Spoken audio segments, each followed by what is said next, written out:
Hola, hoy retrologando vamos a revisar, como siempre de forma somera y superficial, la última novela de ese fenómeno literario que tanto nos gusta, que es Stephen King, y en este caso la novela Holly.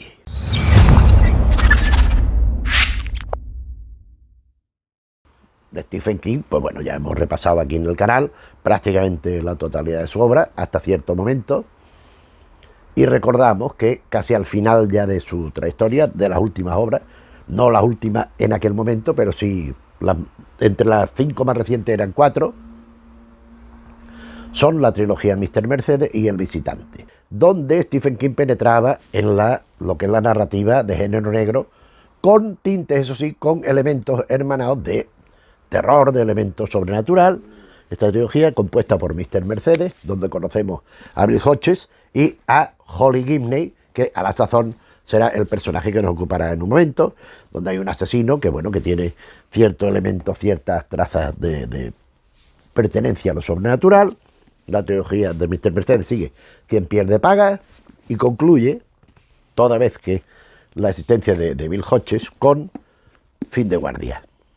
Esto es la trilogía Mr. Mercedes, que en su momento vimos, donde conocemos a Bill Hodges, un antiguo policía, un hombre con una empatía increíble y que coge como socia, al principio como ayudante, después como socia, a Holly Gibney. Holly Gibney, que es una persona hipocondríaca, es una persona muy insegura de sí misma, con una autoestima por los suelos, pero que gracias a Bill Hodges va cogiendo aprecio a lo que hace, va descubriendo pues nuevas posibilidades dentro de lo que ella misma hace y que no todo está tan mal, ni muchísimo menos. Y no solo esto, sino que además el propio Stephen King ha manifestado en más de una ocasión que Holly es de sus personajes favoritos, con lo cual nos iba a quedar la trilogía de Mr. Mercedes, como hemos visto, y ya en su momento también comentamos El visitante, donde hay un ente que, bueno, que ocupa distintos cuerpos del ser humano, un ente malévolo, maligno, de manera que en lo que se ve es el humano en el que se ha encarnado y va cometiendo maldades, y hay un grupo de policías que se reúnen y con los que colabora Holly para la resolución del caso, que como es evidente tiene que suceder.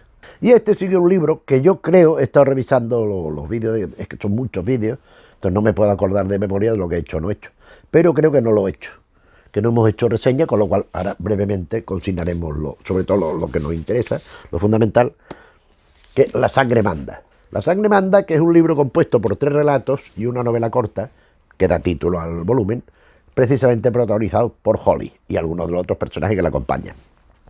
Si vamos al índice, vemos el teléfono del señor Harrigan, que esto cuenta una amistad de un muchacho con un viejo rico, pero también muy misántropo, no quiere relacionarse con nadie, no tiene trato con la gente, es muy grosero, muy borde, y se hacen amigos. O sea, el viejo lo contrata para una serie de cosas, el muchacho va yendo y se van llevando cada vez mejor, hasta el punto de que se hacen amigos. Y el muchacho, cuando tiene un sueldo, pues le regala un móvil que él tenía, se compra otro y le regala un móvil al anciano, con lo cual le descubre un mundo nuevo de conocimiento y de cosas, y el anciano muere. Y el móvil sigue funcionando. ¿Y qué ocurre? Pues que el anciano en cierta manera protege al muchacho en su devenir desde la otra vida, ¿no? El segundo relato, La vida de Chuck, es un repaso a la existencia, a la experiencia vital de un personaje, el Chuck del título, con la particularidad de que aquí, en lugar de conocerlo en orden cronológico, lo leemos en orden inverso. ¿Por qué? Porque el planteamiento del cuento son 3 actos, empezamos por el tercero, después vamos por el segundo, después por el primero, en este orden, es decir, de más mayor a más joven, para ver las consecuencias que tiene la acción, las decisiones, etcétera, etcétera. Saltamos la tercera, que es la novela, que ahora me referiré, y el cuarto relato, La rata, donde trata un tema que también tiene importancia en el libro que nos va a ocupar a partir de dentro de un momento, porque es un tema de escritores. En este caso, el bloqueo del escritor, un escritor famoso, célebre, que está bloqueado, que no le sale nada, que se enfrenta al papel y no se le ocurre nada. ¿Qué hago? ¿Qué hago? Y de pronto encuentra el cadáver de una rata gigantesca, que en cierta manera evoca a la rata gigante de Sumatra, de Sherlock Holmes, aunque no tenga nada que ver con la historia, pero bueno. Pero aquí La sangre manda, que es la tercera, como digo, del volumen, es la que nos interesa más. ¿Por qué? Primero, porque está protagonizada por Holly Gibney, o sea, con lo cual ya... Pero también los coprotagonistas son Jerome, que es el muchacho ese de color que les ayuda, pues con las cosas informáticas, más joven, y la hermana de este que se llama Bárbara. Resulta que el caso en sí también tiene elementos preternatural, muy relacionado con el del visitante, porque resulta que hay un periodista que cuando ocurre una catástrofe, una hecatombe, incendio, terremoto, desgracia de este tipo, siempre está allí. Aparece este periodista siempre cubriendo la noticia, tal y cual. Pero además se desprende que el tío disfruta con aquello. Entonces aquí la cuestión es, ¿este periodista tiene algo que ver? ¿Se limita a hacer la crónica de lo que sucede o en parte interfiere o influye o provoca la catástrofe que está sucediendo, sobre la que está informando? Entonces hay un personaje malévolo, ya digo, relacionado, era primo del visitante, que en este caso, como víctima final del relato, me refiero, de la novela, va a por Bárbara, la hermana de Jerome. Y no diremos lo que pasa, porque esto tampoco. Pero es esencial porque en Holly hay referencias constantes a esto que acabo de decir. Y vamos, sin más dilación, a esta última novela, Holly, que, como se ve, tiene aquí unas cositas amarillas, este luz del porche, una ventana en un sótano y una en la terraza de la primera planta de la casa, que aquí había una pegatina, que yo estas pegatinas es que las odio, por eso las quito inmediatamente, que ponía, yo no sé si como un atractivo o como algo para reírnos, edición limitada, brilla en la oscuridad, como si fuéramos niños chicos, ¿no? Que nos tiene que venir, porque claro, los amarillitos estos son fluorescentes, le aplicas una luz directa, al rato apagas la luz y esto pues brilla un poquito, ¿no? Bueno, gilipolleces de que no hay otra cosa que hacer, bueno. Y más una novela de Stephen King, que yo creo que no necesitas, pero bueno. Aquí nos encontramos distintas temáticas. Aquí no aparece para nada lo preternatural, lo sobrenatural. Esto es un caso de investigación puro y duro, donde desde un primer momento ya conocemos qué es lo que está pasando. O sea, la novela transcurre, hay una serie de flashes, de flashbacks, de momentos del pasado, donde se ha producido en cada uno un secuestro, asesinato y consumición por vía digestiva de una víctima. Esto no es hacer spoiler porque viene desde el principio. Resulta que aquí hay dos profesores universitarios, viejos, Rodney y Emily Harris, eméritos los dos, él de la facultad de no sé si de biología, de medicina, es que es un elemento que está vinculado, porque él trata sobre la carne, la carne como generadora de beneficios para el ser humano, mientras que se dedica a la literatura. Vamos viendo momentos a lo largo de los años, porque están mayores, tienen dolores, tienen artritis, tienen ciática, tienen incluso alguna laguna mental al principio que se va agravando según avanza la novela, y la forma que piensan de corregirlo, de subsanarlo, es secuestrando a alguien joven, haciéndole que coma una serie de alimentos, concretamente hígado crudo, para potenciar su hígado. Del que está encerrado, tiene una jaula, lo secuestran, lo meten allí, le hacen comer hígado y cuando se lo ha comido, se lo cargan y se lo devoran. Se devoran el hígado, hacen las chuletitas, el cerebro lo hacen batido, en fin, como del cerdo, ¿no? Se aprovecha todo.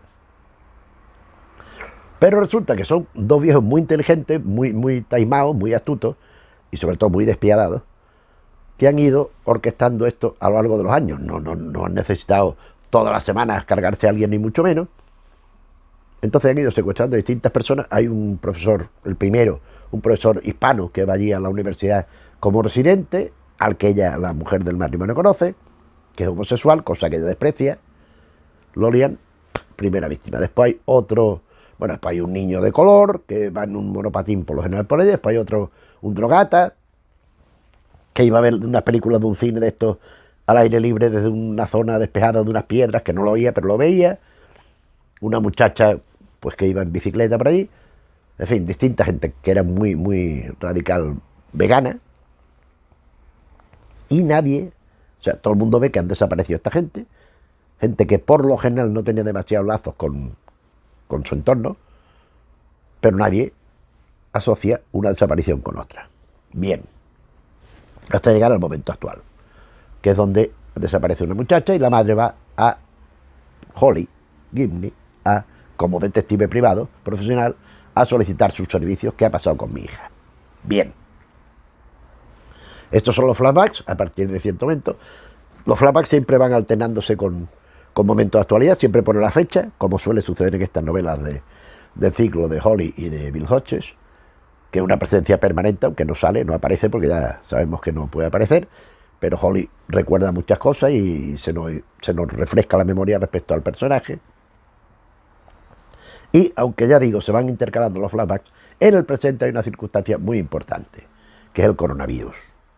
Esta novela está escrita y desarrollada, la acción, en el momento de pleno apogeo del coronavirus, donde vemos que están con las mascarillas, que se dan los codos, la distancia de seguridad y, no menos importante, las preguntas de las vacunaciones y tal. Porque hay los que, lógicamente, siguen las pautas por su propio bien y por el bien general, y los negacionistas, los que, a pesar de las evidencias, pues deciden no vacunarse y no hacer caso, decir que es una falacia, como dictada su general imperator, Donald Trump, al que se alude bastante en la novela, y no para bien, precisamente, como no puede ser de otra manera, claro. El coronavirus es también muy importante, aparte de por lo que condiciona y todo esto, porque Stephen King, en la nota esa que suele meter al final de las novelas y tal, que explica cómo ha ido la situación, los personajes, algunas curiosidades, los agradecimientos y tal, aquí explica que en La Sangre Manda le han reprochado que no hubiera hecho la más mínima alusión al coronavirus, pero es que resulta que La Sangre Manda está escrita con anterioridad a la pandemia. Yo no va a ser futurista, no va a adivinar que va a haber una pandemia, algo por el estilo. Entonces, ¿qué pasa? Que lógicamente él escribe el libro, eso requiere un proceso de correcciones, tal, todo el tema editorial, de corregir pruebas, de hacer tal y cual, y cuando salió el libro, pues ya había el coronavirus, pero él la escribió antes, la novela y los relatos. Y aquí ha querido resarcirse y lo hace a base de bien, con el tema del coronavirus. La novela fundamentalmente es una novela policíaca, una novela de género policíaco, pero con elementos de tinte negro, por eso de los caníbales que hemos contado. O sea, el caso criminal son dos ancianos que son antropófagos, que secuestran a gente, la torturan, psicológica y físicamente, sobre todo psicológicamente, para comérselos, para que ellos se sientan mejor en sus maltrechos y ajados cuerpos. Cosa que viene inducido porque, así como ella es profesora de literatura, él da clase, pues como algo así como de los beneficios de la carne para el ser humano. O sea, de un hígado de ternera, cómo potencia el hígado del ser humano, como el hígado del humano. No sé lo otro, a lo mejor también, porque yo de esto soy un lego absoluto, pero como el hígado humano es capaz de regenerarse. O sea, se puede deteriorar, pero si se le cuida y se le potencia, se regenera y funciona muy bien. Y esto, junto con otros elementos, le hace pensar a estos ancianos que la grasa del ser humano, el hígado, el cerebro, en forma de batido, como un frappé, la grasa untada, el hígado comido y otras partes, las costillas, las piernas, o sea, aquí no desaprovechaban nada.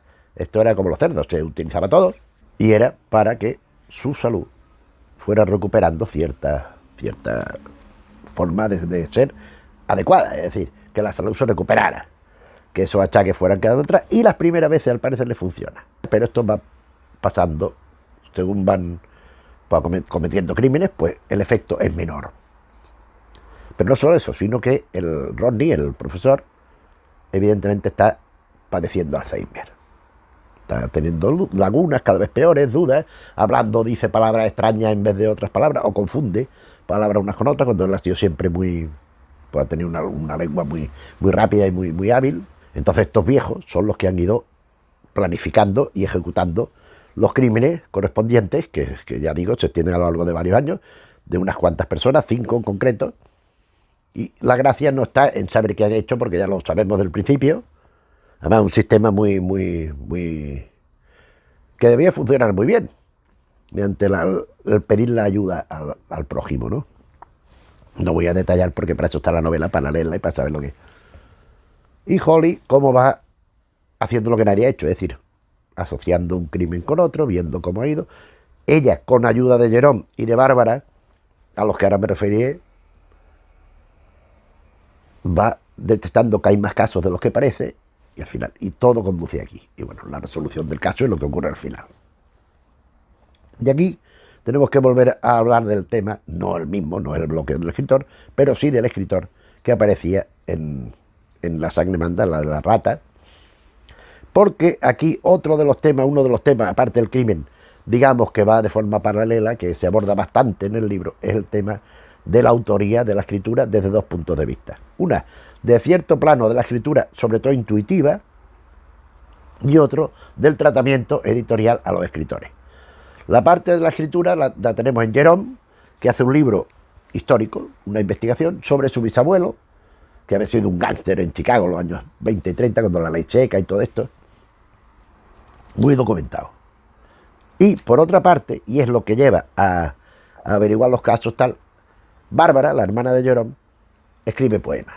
Entonces ella se va a la profesora que devora, a la Emily Harris, para que le presente a una poetisa muy famosa de Estados Unidos, que tiene casi 100 años, que vive muy cerca, que es vecina de los Harris, porque estos son una serie de casas victorianas, muy bien cuidadas, una al lado de la otra, tal. Bueno.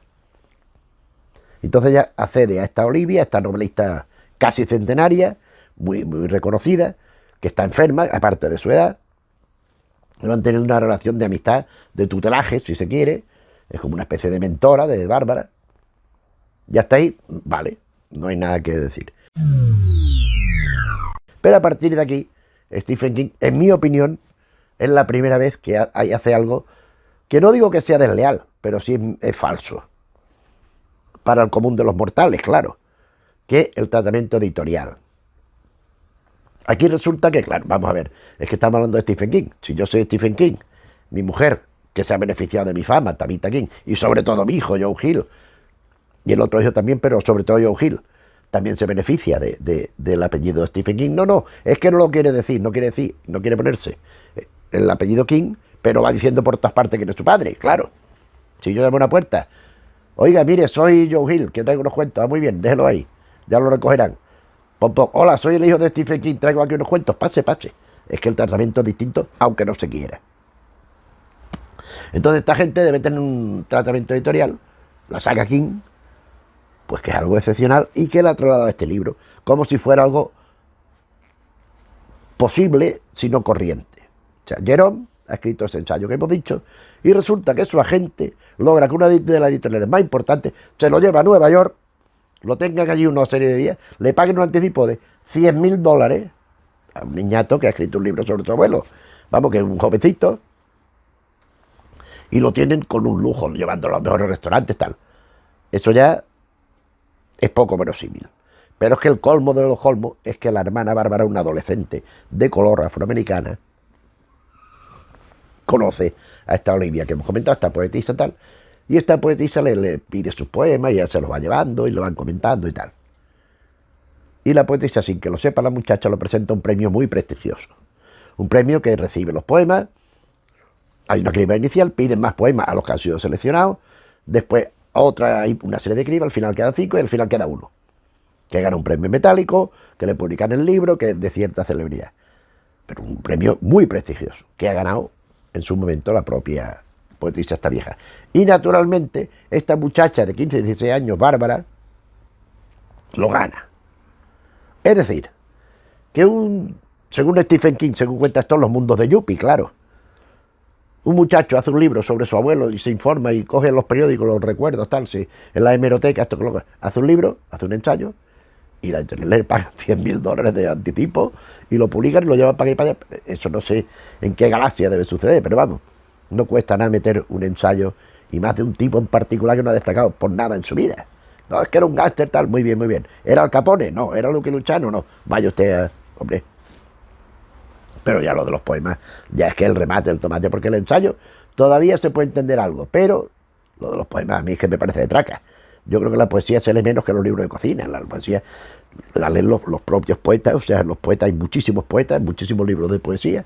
Yo creo que se publican unas cantidades de libros de poesía exageradísimas, pero vaya, cada cual. Pero es que se leen entre ellos para tirarse de los pelos, o porque les gusta lo que hacen cada uno, sobre todo él mismo, o ella misma. Yo he visto por lo menos los poetas que yo conozco y casi todos me caen bien, pero como trabajo, como escritores, son todos muy egocentristas, todos. Son los mejores poetas del universo, o sea, son innovadores y saben hacer, que en algunos casos, lógicamente, tienen razón, pero no siempre.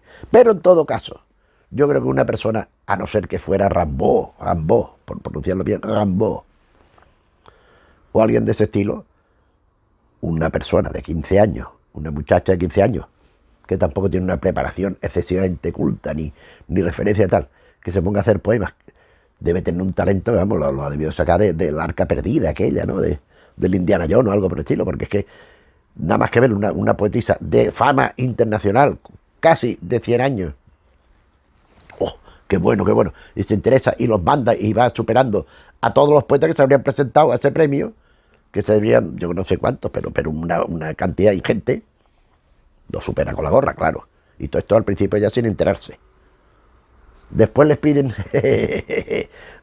un texto sobre ella misma, ya no sabe qué poner, al final dice, poco lo que quiero, sino que se vayan a la mierda, algo así. Y encima les parece muy fresco, muy a los de las editoriales, ¿sabes? A los editoriales los mandas toda la mierda y te van a premiar por irte a tomar por saco, porque por otra cosa, o sea, eso es inconcebible. Yo conozco algo del mundo editorial, conozco editores, he conocido editores que ya no viven, por ejemplo, Carlos Barral, que aparte de ser un buen poeta, era editor. Este no era tan egocéntrico, Carlos Barral, pero conozco a varios más, Murari, en fin. Y yo no he visto ningún editor que primero se desviva por un texto de un adolescente, cosa que me parece absolutamente natural, está en proceso de formación, puede llegar a ser, pero normalmente son habas muy contadas las de gente tan joven que tal, los ha habido, pero... Y sobre todo si tú en un escrito, que te haga usted un escrito, una línea sobre usted mismo, yo hago lo que necesito. ¿Por qué escribe usted poesía? Porque me sale del cuerpo y lo que necesito hacer, y el que no, que se vaya a la mierda. Yo puedo decirle que un editor que recibe esto directamente lo tira a la papelera, ya no vuelve a tratar más con esta persona, y si puede va hablando mal de ella. Pero bueno, este Stephen King pues tiene su situación de privilegio y él lo aplica a sus personajes, de suerte que hay toda esa temática, en mi opinión, excesiva. Es que claro, que tienen que ser libros así de gordos.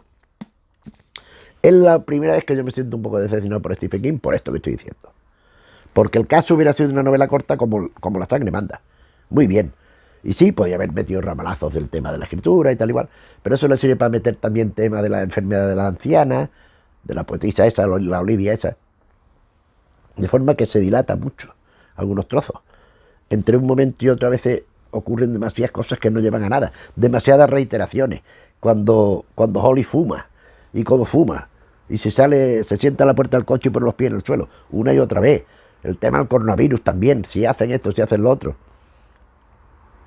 Algunas son necesarias y son interesantes y son aportaciones, pero sobre todo el tema este fantasioso, insisto, de los escritores, porque el mundo real de cualquiera como tú o como yo no es así. Y en el canal hay gente que me acompaña, que nos acompaña, pues este grupo que formamos toda esta comunidad, que yo ya sé que son escritores, más de uno y más de dos, y saben que lo que estoy diciendo no es ningún disparate. No es tan fácil, pero claro, si yo fuera Stephen King, o qué voy a decir yo, o James Patterson, o Frederick Forsyth, seguramente no tenía ningún problema, o su hijo, seguramente no tenía ningún problema, a no ser que hiciera un bodrio rematado de malo para publicar y tal. ¿Por qué? Porque tengo a mis padres detrás, en la literatura como en otros campos.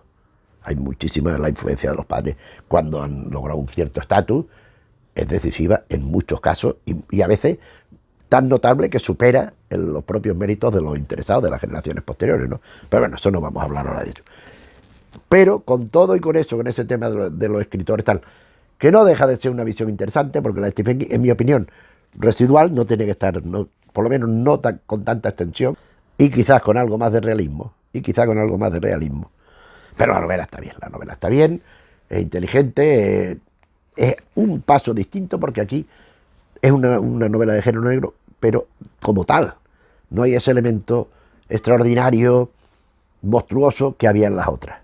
Y esto pues también convierte en singular esta novela Holly, que luego se lee muy rápido, como siempre, que todas las obras de Stephen King, como sabemos, son unas lecturas pues que a pesar de las dimensiones de los libros, que son muy ágiles, fluyen muy bien y se leen de maravilla. Y bueno, pues esto es lo que hemos venido a contar hoy sobre Holly, esta novela última, más reciente de Stephen King, que ya digo que con ese pero que le he puesto, que a lo mejor parece que es mucho, y un pero insignificante, o sea, quiero decir, la novela yo creo que yo he disfrutado leyéndola sí o sí, y yo creo que hay que leerla frente a no leerla. Es como esto me lo dijo una vez mi amigo José Luis Alonso de Santos, es como si tú encuentras un campo inmenso, una extensión muy grande, estás mirando por allí y ves que sale petróleo, encuentras petróleo, pero no lo compras porque también has visto que hay cucarachas. Pues esto es lo mismo. O sea, hay petróleo, que hay las cucarachas por allí, algunas que son estos, que en mi opinión es excesivo y poco afín a la realidad.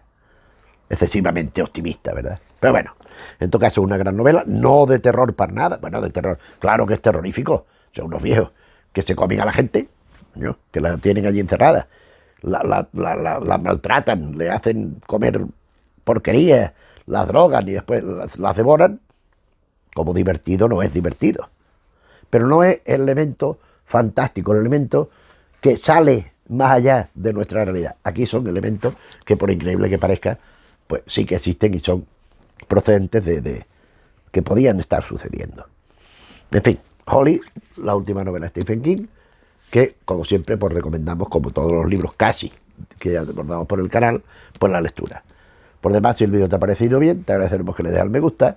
Si te interesan los temas que tocamos un día y otro aquí en Retrologando, pues te agradeceremos también que te suscribas, que sabéis cómo va esto de YouTube, que no hace falta los suscriptores y todo esto. A mansalva.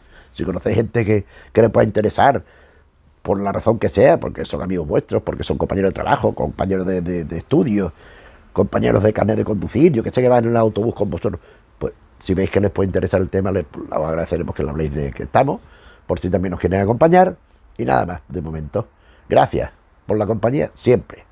Un saludo.